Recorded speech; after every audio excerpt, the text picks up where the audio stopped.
Warhammer 40k lore has taken an interesting and unexpected step forwards with the release of Ghost Legion, and the setting may never be quite the same again. The Alpha Legion has reunited, reformed into a single cohesive whole, formed their own breakaway empire in real space, and offered what the Imperium does not and cannot to the worlds under its umbrella of influence: freedom. Yes, it seems that Solomon Akurra has succeeded in his mission to reforge the 20th Legion and unite the Sons of the Hydra, and his plans are grand indeed. The head of his own empire now, the New Alliance, he's proving to be everything that the Primarchs would have wished for a thin blood 10,000 years after the heresy. But there are some things that are just so wrong and can't really be reconciled. So in this video, I'll be going over the events of the sequel to Hero Master, the new novel Ghost Legion, and their ramifications. So yes, there will be massive spoilers going forward. And first off, I have to say, I'm a bit confused and perhaps disappointed that the short story The Long Promise was basically disregarded. The story, also by Mike Brooks, where Solomon Akurra acquires the haft of the Pale Spear. Perhaps it was a fake that he acquired and he didn't find that out until after the story was over. Or perhaps it takes place after the events of Ghost Legion. Or maybe they just sort of glossed over it ambiguously and didn't really address it. I kind of felt like all three, to be honest. Now, other than that little bit of an annoyance, I was mostly pleased with this book. I wanted something that was going to be as edge-of-your-seat engaging as Dropsite Massacre, and I didn't quite get that. Sure, there was a ton of action and a lot of intrigue as well, but no real major galaxy-level plot twists, which I was kinda hoping for.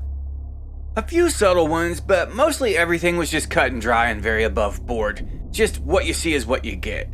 And I wasn't expecting that, but it was certainly a good read either way. So, what happens in this book? Well, we see some janky moves from a former Chaos cultist who's worked her way into the Inquisition, eventually achieving the very rank of Inquisitor. And we see the difference between fanaticism, represented by the Imperium, and fighting for one's freedom and independence, represented by the Ghost Legion and their allies. So of course there are plenty of double crosses in this book, but it's mostly the Alpha Legion themselves that are being betrayed. All the tropes got turned on their head, upside down essentially. As we see traitors and renegades fight with courage and honor, and we see loyalists stab each other in the back to get a leg up. Okay, so to me there are a few main points of plot that dominate the story. But this story, as much as I hate to say it, is pretty much all plot. It isn't exactly character-driven, except for Solomon. Everyone's motivations are more or less clearly defined, and I actually found that quite disappointing. Solomon Akurra and a few of his retinue and allies take center stage, of course, but most of the other characters seem to come across as a bit one-dimensional. But the main standout of the story is yet again Talavadine. She's one bad bitch, constantly proving that she's just as alpha as any of the legionnaires of the 20th, and she has quite the arc in this story. She's a former Imperial sanctioned psyker that got sick of hypocrisy and became a punk rock anarchist, and that was always cool to see. But in this book, she does inevitably fully fall to chaos. Okay, so now that is all out of the way, what were the actual events of the story? Well, there's a major MacGuffin called the Pillar of Dreams, and Solomon Akurra is after it. It's said to be able to answer any question and is a unique, or at least extraordinarily rare, device of Xenos origin. Inquisitor Dark is after it too, the Chaos cultist who became an interrogator and worked her way up to Inquisitor. She's tangling with Akurra yet again, and she's now erstwhile allies with Lady Chatamandy of the Novator House Brobantus. So basically a traitorous rogue with the authority of the Inquisition behind her is teamed up with a navigator that knows she's a heretic, but has no other choice, and they're going against the ghost himself, Solomon Akurra, in a race for a Xenos artifact that can basically tell anyone how anything can be accomplished. Thus the name, the Pillar of Dreams. And yes, this thing can totally make your dreams come true if you know how to activate it, as well as know how to ask it. So since Dark is an Inquisitor, she has the entire might of the Imperium at her beck and call, and she uses her authority to launch an absolutely massive invasion of Solomon Akurra's new alliance, his empire that he's carved out of the Imperium of Man. This is all a distraction though, as she doesn't care about Akurra, except that he is her rival in acquiring the Pillar of Dreams. She just wants to keep the Alpha Legion and their forces occupied. So what does she do? She gets the most fanatical, absolutely willing and wanting to die for the Emperor troops in the entire Imperium. The Death Korps of Krieg and the Holy Order of the Sisters of the Ebon Chalice, backed up by the Admech and some Savlar Chem Dogs, an Astra Militarum penal legion that are more concerned with scavenging from the dead than anything else. It's part of their contract that they get to keep what they find.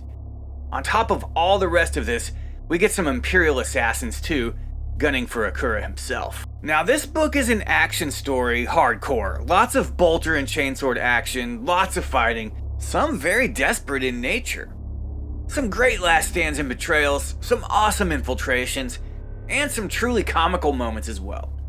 It is not, however, a political or espionage thriller, though those elements exist in the story, but they mostly take the back seat to the action. There are void battles for sure, and while quite fun, they don't hold a candle to the ground war. And this book brings the ground war for sure. It's no drop site massacre level of like, suck you in completely and give you all the feels. In fact, I didn't get the feels once in this story, really. Not until the end.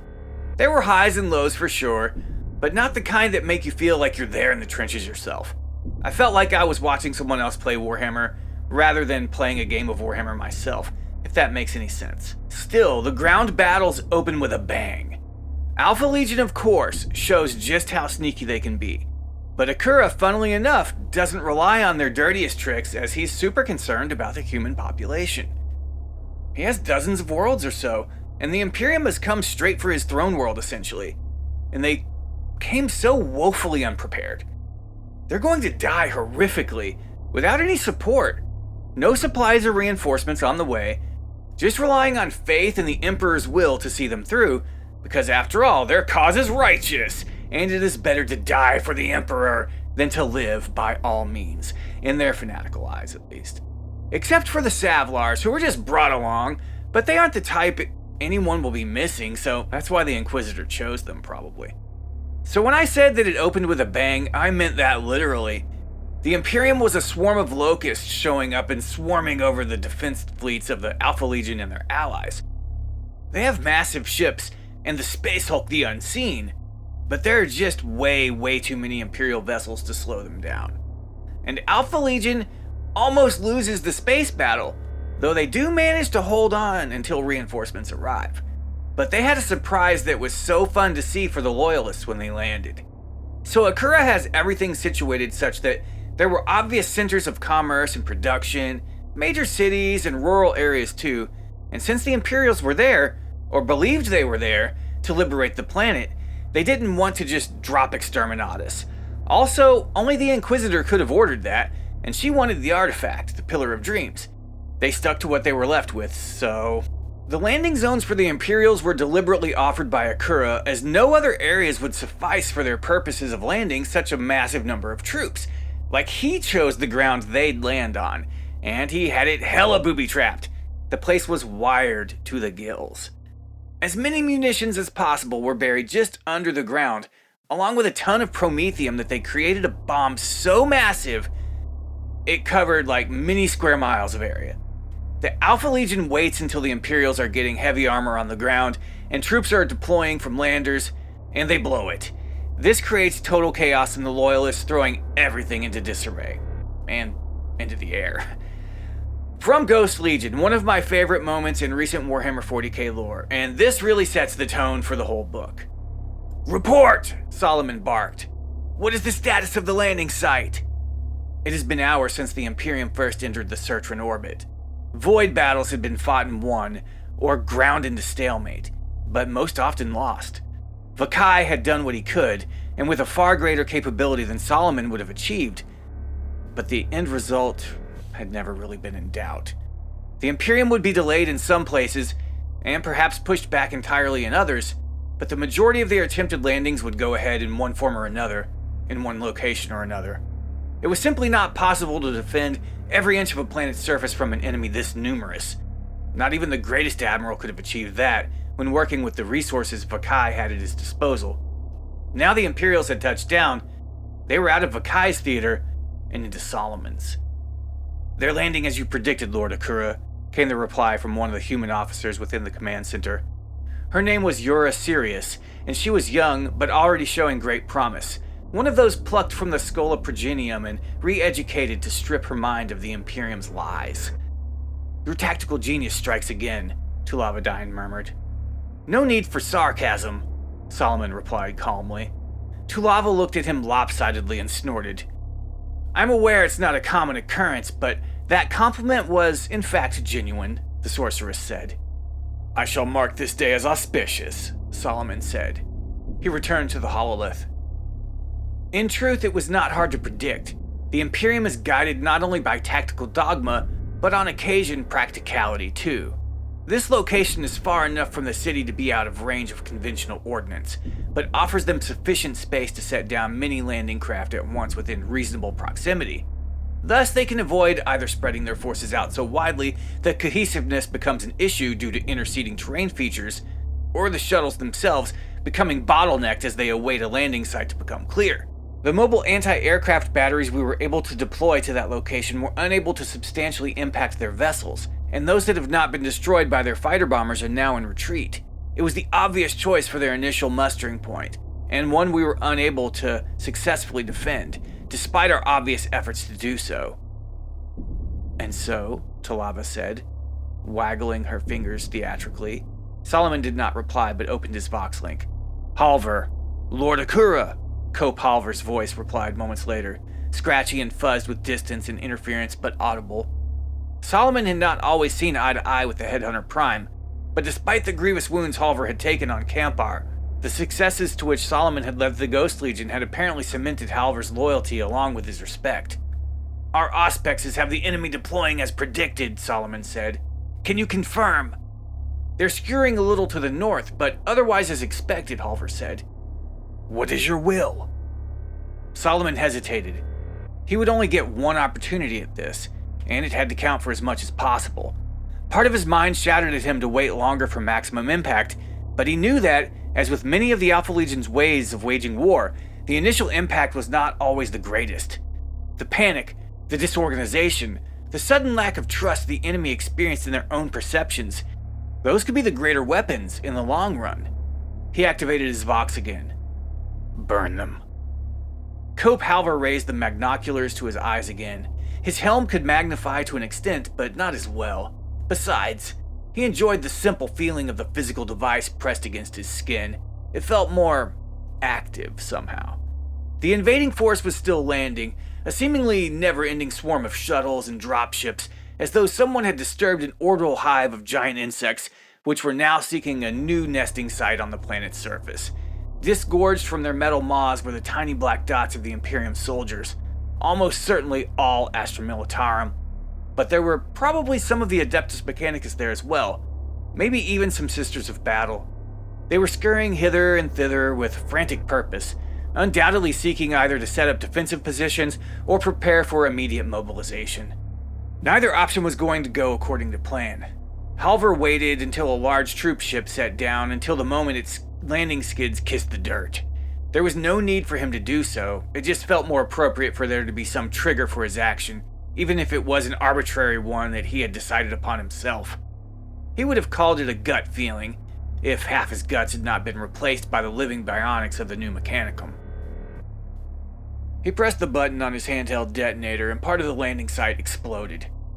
It would have taken an enemy's entire stores of explosives to bring about a detonation that massive, but the Ghost Legion as a whole, and the Serpent's Teeth in particular, had great experience at guerrilla warfare. And now, they had a whole planet's resources with which to work. Regular munitions wired to remote triggers provided the initial spark, but it was the destabilized plasma flasks and the tens of thousands of gallons of raw promethium hastily siphoned from distillery reserves and transported in barrels now buried at intervals under the earth that made it more than just a flicker. Through the magnoculars, Halvar saw a sheet of earth fly up and out, lined with dirty flames and the occasional white-hot spark of combusting plasma. A moment later, he felt the force of the detonation even on the rocky ridge upon which he and his team were secreted, hidden from the enemy's aerial reconnaissance by overhanging vegetation and the chameleonic fabric of their cloaks. And a moment after that, the thunderclap reached his ears. "Gods be praised," Dominic Wren breathed, and the wind buffeted their position. It was merely a strong gust at this distance, sufficient to whip the tree ferns and flatten the grass, but the sheer concussive force of the explosion had bowled over all those closer to the epicenter who had not been caught up in the initial explosion. Halvor saw entire vehicles, or parts of them, that had been thrown up into the air, falling like ugly mechanical rain on the surroundings, or tumbling over and away and through the humans. He grinned as he imagined the after effects. Even with all the explosives, they had not been able to rig the entire landing site. Just because an Imperial soldier had not been instantly immolated did not mean that they were safe. Stones in the ground would strike with the force of bullets. Skin would be shredded by supersonic dirt and sand and vegetation particles. Eardrums would rupture. Some of the craft still in the air that had been caught up in the blast exploded in turn, causing secondary detonations which sprayed flaming debris still higher and further. It was a grand flower of destruction. The Ghost Legion had struck the first blow of the surface war for Certra, and they had struck hard. Okay, so we see that the Alpha Legion has tricks, but they don't do the typical chaos thing and use the regular humans as meat shields and cannon fodder. They promised the population of Certra that they would protect them and lead them in battle. Now it's quite fun to read about the way Akurra's empire is set up and the society they've created. They don't tell anyone how to live, as long as they're getting along and not killing each other too hard, so even worship of the Emperor is tolerated and still prevalent on their planets, though they all have one thing in common. They're sick of the Imperium stepping on their necks. They want the fat boot of oppression off them so they can breathe. Mostly, these folks just want to live. And Solomon Akurra is more than happy to give them that. He isn't trying to tell anyone who to be or what to worship, what Skyman to pray to, so he's super careful to hold this new empire of his together by setting an example himself, as well as the 20th Legion. The Ghost Legion's there to protect the people, not to enslave them. The Ghost Legion is not going to force you to fight, but hopes you'll stand beside them and will equip you. The Ghost Legion will fight to protect you from the Imperium, even if you can't fight yourself. He's giving the people everything they need to live their lives, though that does mean that there's plenty of straight-up chaos worship going on too. But it's mostly tolerated. His empire is held together by his will alone, as even some of his rivals in the Alpha Legion are trying to pull it apart, even if they don't quite realize that is what they're doing. But this war rages on.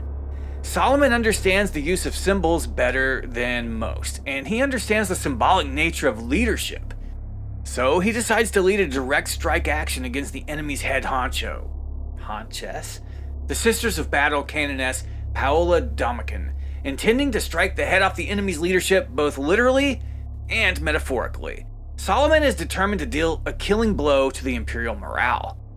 He finds her command vehicle, as it is obviously the biggest church tank on the battlefield, and it is protected by 2 super heavies. The assault on them is totally epic and is among the greatest scenes in the book. He's unable to succeed though, as an assassin steps in, and he's only saved at the last second by Tulava Dine, who warp walks him to safety with her psychic powers.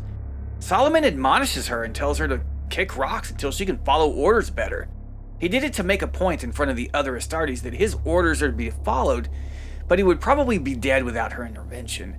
Still, she didn't quite catch the meaning of the dressing down and felt the full weight of Solomon Akurra's disapproval, taking it personally. So she kicks rocks, leaving him to his own devices until she comes around. But the way it all goes down made me sympathize with Tulava and think Solomon was a bit harsh. Even if he was right, still he wouldn't admit that she'd saved his life and he was letting his hubris get to him.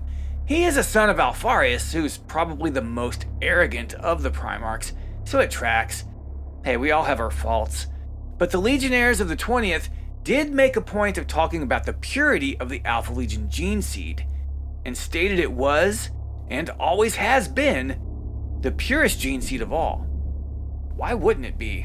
They're the final Legion. You'd think the Emperor would have gotten better each time.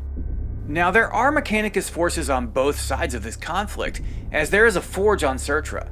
Lucretia Mons, and Solomon offered the Forge Mistress Zaifa Varaz to remain in charge of the Forge after the Alpha Legion took Certra, and she accepted.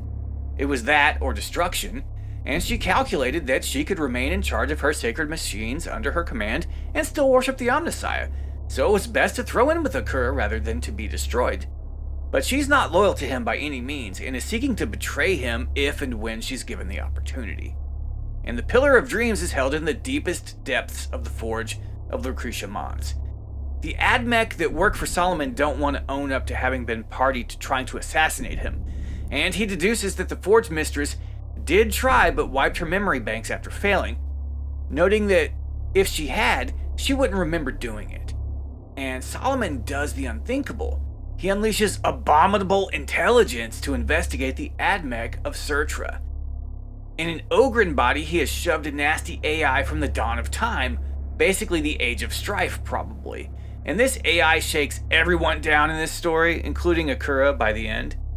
Now, there are a lot of battles, and we get to see many of the various Alpha Legion warbands that join the new alliance in action, though none of them get quite enough screen time for my taste. But the standout to me was the Faceless, who are the meme warband and are all named Alfarius, all have the same-ish face. They're surgically altered and wear no insignia identifying them as leader. One of the assassins after Akurra notes that they rotated who was in charge of squads day to day, and all respected that guy's leadership for that outing, and all only ever, even in private, called one another Alfarius. Nothing else, ever. I love it. Totally fun.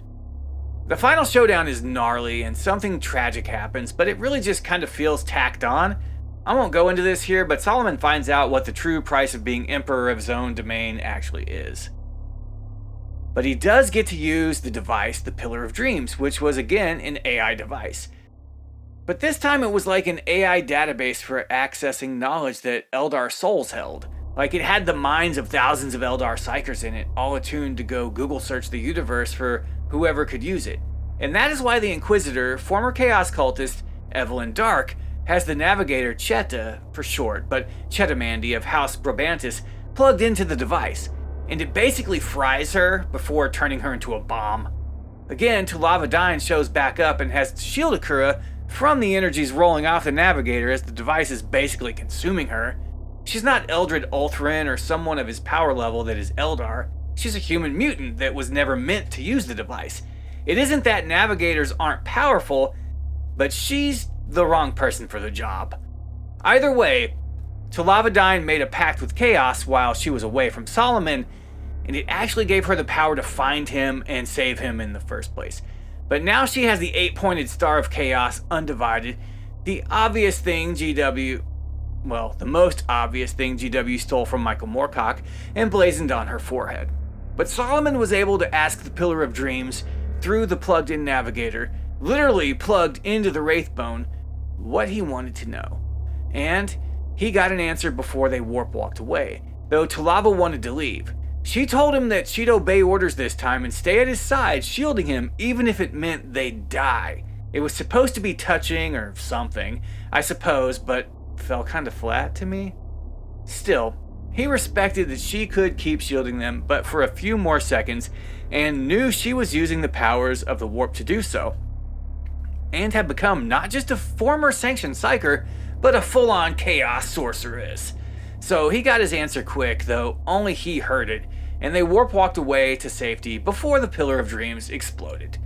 So Solomon was awesome in that he wanted to know how to destroy the Imperium, but he also knew that he was not nearly, even by a 10,000th, strong enough to face the full Imperium head-on, and he knew he was not likely to get to the throne. Fighting his way all the way there heroically and kicking the Emperor off would be impossible for anyone. Well, except Cypher, I suppose, but honestly he lies more than Alfarius, so I don't know if I believe Lord of the Fallen. But what did Solomon ask the Pillar of Dreams? He asked how he, Solomon Akurra, could destroy the Imperium of Man, very specifically stated, and it gave its answer, which he had to lean in and hear even as the warp shredded the navigator to oblivion. Solomon Akurra, assisted by some ancient Eldar AI that consulted database of dead Farseers and other witches, was told how he, the Harrow Master of the Alpha Legion, Lord of the Serpent's Teeth, and Emperor of the New Alliance, could indeed destroy the Imperium of Man. And that's where the plot ends, more or less. There's a few revelations at the end and a surprise. Ironically, the Alpha Legion has now been infiltrated, so that's a setup for another book.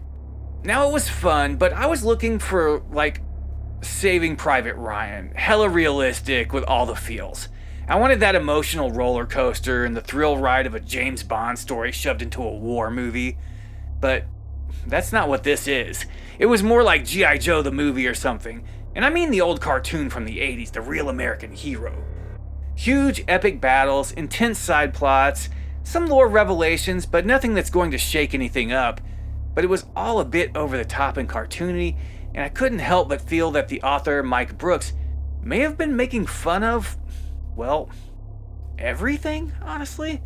Me as the reader, himself as the writer, the setting in general, the state of the world today. It all kind of bled through in a lot of ways that I just wasn't feeling. I did love the anarchist utopia that Solomon Akurra has built, and I want to see the New Alliance expand and become a thorn in the Imperium's side, and I can't wait to see what the Pillar of Dreams told him. But yeah, no Primarchs other than the Faceless, who are a whole warband of Alfariuses. Alfarii? I don't know why so many lore tubers are claiming that Omegon returns in this book and is leading an empire. Sorry, but nothing even close to that happens. This is all Akurra all day. And it's good.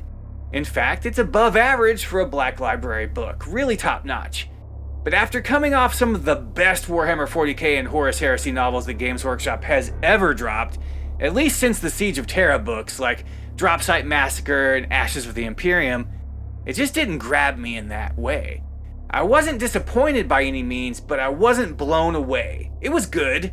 A good solid book, full of good solid action. What more could you ask for from a Warhammer 40k novel? I guess I just answered that because I was looking to be totally blown away, like the first time I saw The Terminator on HBO when I was a kid, or Aliens, which my ancient ass saw in the theater, and it was awesome. Or like something Alpha Legion on the level of Dropsite Massacre. They deserve it.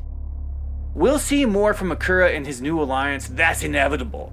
He's the emperor of a breakaway human civilization that accepts everyone, even corpse worshippers. And the Imperium knows he's there now. Ostensibly, he knows how he specifically could destroy the Imperium of Man, and he intends to do just that. So Akurra is in real space, not just inside the Eye of Terror or warp base like most Chaos warbands and legions. The Alpha Legion is a full Legion-strength fighting force with billions of humans and plenty of planets under their umbrella. They want nothing to do with the Imperium, but don't begrudge those who do. They just want to offer an alternative, a new way. And I'm all for that. A new human empire exists within the galaxy, and it means to be a threat to the Imperium of Man, to destroy it, or go down fighting, which is about as Alpha Legion and Warhammer 40k as you could possibly get. They're loyal to humanity, not the throne, not the bureaucracy of the Imperium, but to people. And that's more than their gene fathers could have hoped for. Pure, true, unadulterated loyalty. Not forced on a population by force, worship the Emperor or die, heretic style, but like, yo, you do you, live and let live. I like the New Alliance, and I like the warbands that make it up. And it's always good to get an Alpha Legion story, but I can't believe that people that haven't even read it are saying Omegon came back. No, that's already happened in a different book entirely. And funny enough, he and his warband didn't want anything to do with Solomon Akurra and the Serpent's Teeth, nor their harrowing, so they didn't show up to vote on the forming of the New Alliance and are not a part of it. Which is interesting. There are still other Alpha Legion factions out there that remain unaligned with the New Alliance, and it will be interesting to see what they do with that going forward. As for now, I really need some minis, Games Workshop. Really, I need a Talavadine, who is to the current Warhammer 40k timeline what Latara Sarin is to the Age of Darkness. Hydra Dominatus,